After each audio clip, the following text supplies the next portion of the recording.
Hey guys, in this video we're going to be looking at the 2023 Methods Calculator Free examination. We're going to be going through the problems, seeing how we can solve them, and I'll be giving you guys a few tips along the way to help you in your preparation for your upcoming WACE examinations.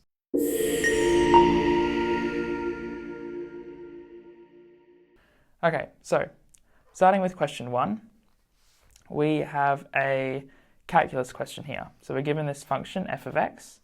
We are told that it is equal to this right here, x cubed e to the 2x. So our first problem is to differentiate it. So if we notice this function, it is the product of two different functions, one of which is x cubed, the other one is e to the 2x. So to find the derivative of this, all we need to do is use the product rule. So we are going to do the derivative of the first function,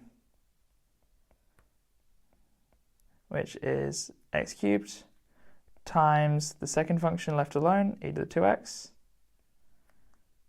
plus the derivative of the second function, e to the 2x, times the second function left alone. So when we evaluate that, we get that the derivative of x cubed is 3x squared. We have that multiplied by e to the 2x. And for the second one, we know that that is 2e to the 2x multiplied by x cubed. So no need to simplify this one, you can if you want to, but that is the derivative of this function. Now, we're asked to determine the value of x of any stationary points. So for the stationary points, that's equivalent to setting the derivative, which we just found, equal to 0. So we're going to have the equation 0 equals 3x squared e to the 2x plus x cubed times 2e to the 2x. Alright, now if you'll notice there is a factor in this expression that we could take out. So we can take x squared out and we can take e to the 2x out. So when we do that, we are going to be left with x squared times e to the 2x. Now if we take that out of the first term, we're going to end up with 3. And if we take that out of the second term, we are going to be left with 2x. And we still have that all equal to 0. Now next, what we are going to do is use our null factor law. So with our null factor law, we know that if we have a product of things equal to 0, that means that at least one of the products has to be 0, right? At least one of the terms of the product has to be equal to 0. So let's have a look at this one. If we have x squared equals 0, that must mean that x is 0. If we have e to the 2x equals 0, well, any exponential function can never be equal to 0. That's one of the properties of the exponential functions. So this yields no solution. And finally, if we have this 3 plus 2x equals 0, that would imply, move that to the other side, we would get x is equal to negative 3 over 2. So these are our two solutions right here. We've got x equals negative 3 over 2 and x equals 0 are our x coordinates for the stationary points of that function. Alright, so now we are asked to calculate a definite integral with the bounds pi and 4 and 0.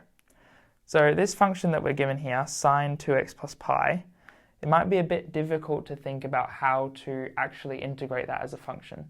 So one of the ways to think about integration is to think about what function, when you take the derivative, gives the thing in the integrand. So what function, when you take the derivative, gets you back to this sine 2x plus pi.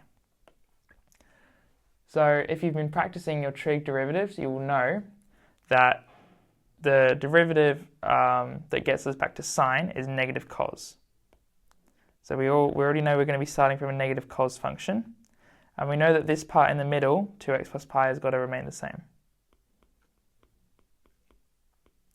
Now the problem is that if we take the derivative of this, we're going to be left with a 2 here. But we don't want a 2 here because this sine 2x plus pi doesn't have a 2 out the front. So what we're going to do is we're going to divide the entire expression by 2. Now, that is the result of when we take the indefinite integral of the function. So now we're going to evaluate that from pi on 4 to 0. So when we plug in pi on 4 into that function, we're going to end up with negative cos of 2 times pi on 4. That is pi on 2 plus pi is 3 pi on 2. All over 2.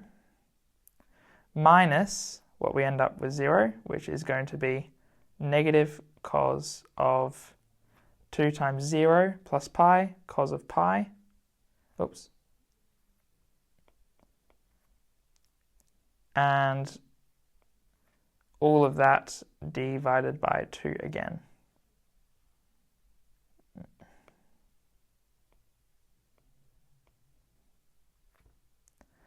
All right.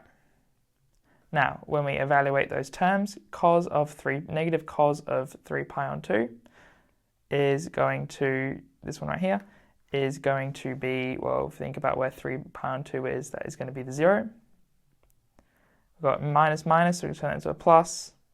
Cos of pi is going to be negative 1, so we've got negative 1 over 2.